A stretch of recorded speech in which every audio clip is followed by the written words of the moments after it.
Next we are going to invite Na Muthukumar. அவர் வந்து நா முத்துக்குமார்னு சொல்றதுக்கு நிறைய அர்த்தம் இருக்கு. நாங்க கண்டுபிடிச்ச அர்த்தம் வந்து அவர் நேஷனல் அவார்ட் முத்துக்குமார், அதனால தான் அவர் நா முத்துக்குமார்னு. But yeah, we would like to welcome you, sir. Please come.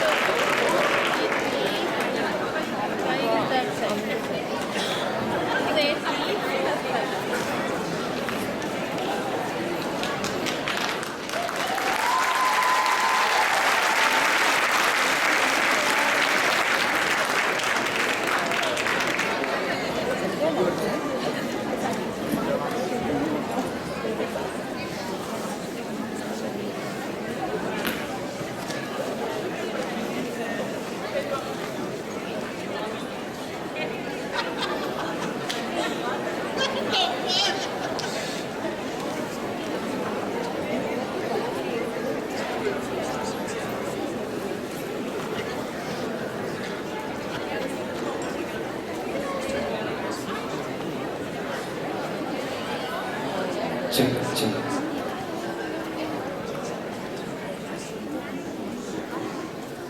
Let's try. Tamil மக்களுக்கு என்னுடைய மாலை வணக்கத்தை தெரிவித்துள்ளேன்.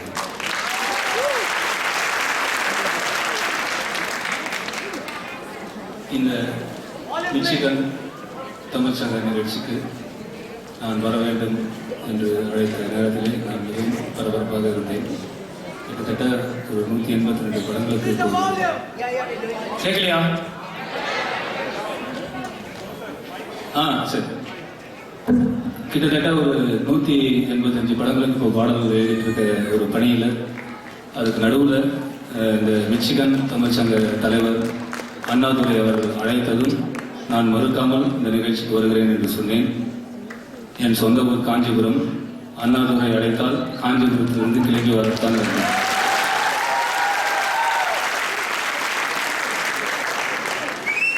நண்பர்களே, நேற்று டேலஸிலே தமிழ் சங்க நிகழ்ச்சியில் கலந்து கொண்டு இன்று காலை விமானத்திலே கிளம்பும் பொழுது அங்கு கடுமையான மழை பெய்து கொண்டிருந்தது. இங்கு டெட்ராய்ட் வரும்போது வெயில் அடித்துக் கொண்டிருக்கிறது. மழையும் வெயிலும் ஒன்றாக சேர்ந்து வந்தால் வானவில் வரும். அப்படிப்பட்ட ஒரு வண்ணமான ஒரு வானவில்லான ஒரு நிகழ்ச்சியிலே கலந்து கொள்கிற மகிழ்ச்சியோடு என்னுடைய உரையை தொடங்குகிறேன். இத்தனை தமிழ் குடும்பங்களை பார்க்க சந்தோஷமாக இருக்கிறது. தெருவுக்கு 40 தமிழ் சங்கங்கள் இருக்கிற இந்த காலகட்டத்திலே 40 ஆண்டுகளாக டெட்ராய்டில் ஒரே ஒரு தமிழ் சங்கம் மட்டும்தான் இருக்கிறது என்று சொன்னார்கள். அதற்காகவே உங்களை வாழ்த்துகிறேன், பாராட்டுகிறேன். ஏனென்றால் தமிழர்கள் ஒற்றுமையாக இருக்கிறார்கள் என்பது இன்னும் தமிழர்களை, அதுவும் புலம்பெயர்ந்து நீங்கள் வாழ்கிற அமெரிக்க மண்ணிலே உங்களை உயர்த்தும். நிறைய நாடுகள் நான் போயிருக்கேன். அங்கு பார்க்கும்போதெல்லாம் 40-50 தமிழ் சங்கங்கள் இருக்கும்.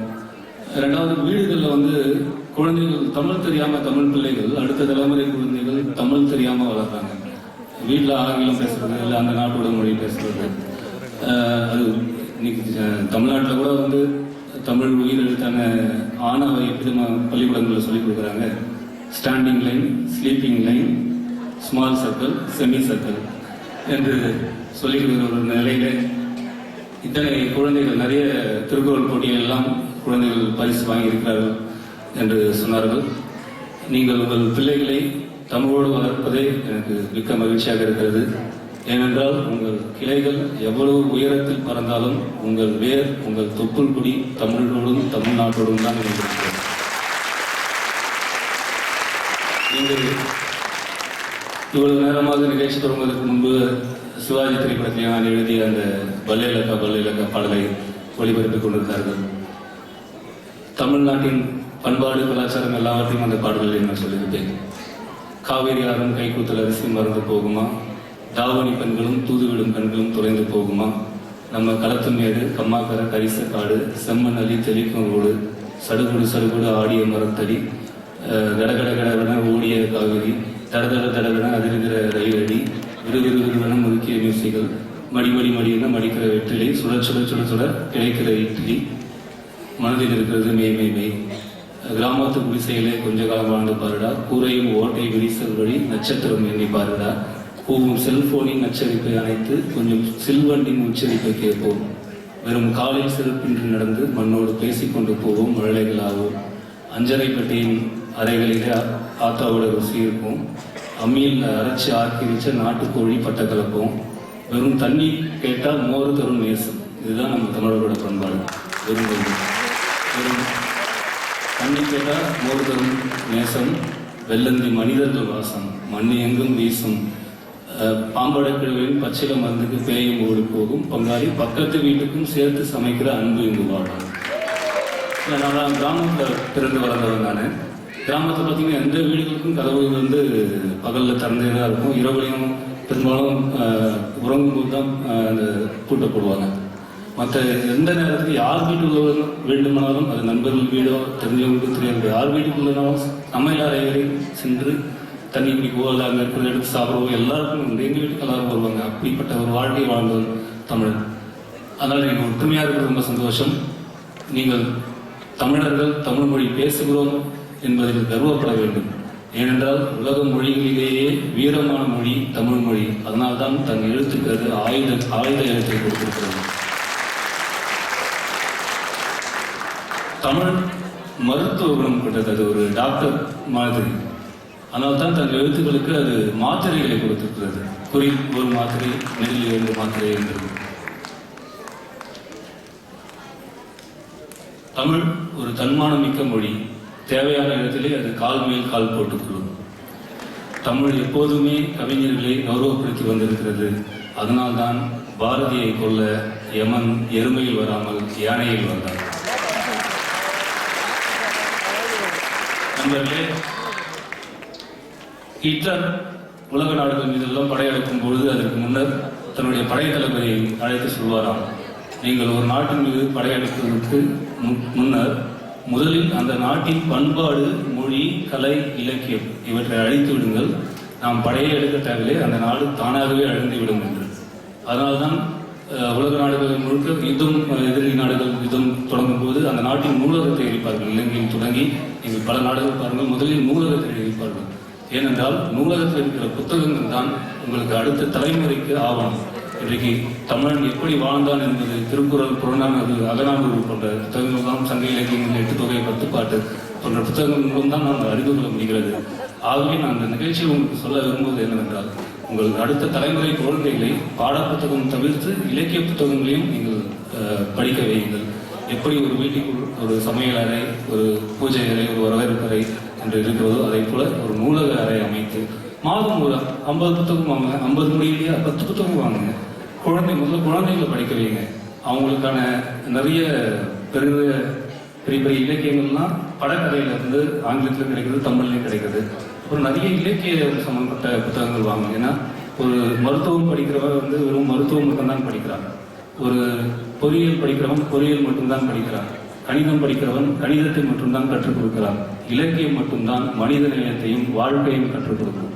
அதனால நான் கேட்டுக்கொள்ள விரும்புவது அது இந்த ஒரு கோரிக்கை தான். மற்றபடி இந்த என்னுடைய 15 நிமிடம் கொடுத்துருக்காங்க. நான் நிறைய பேசலாம்னு வந்தேன்.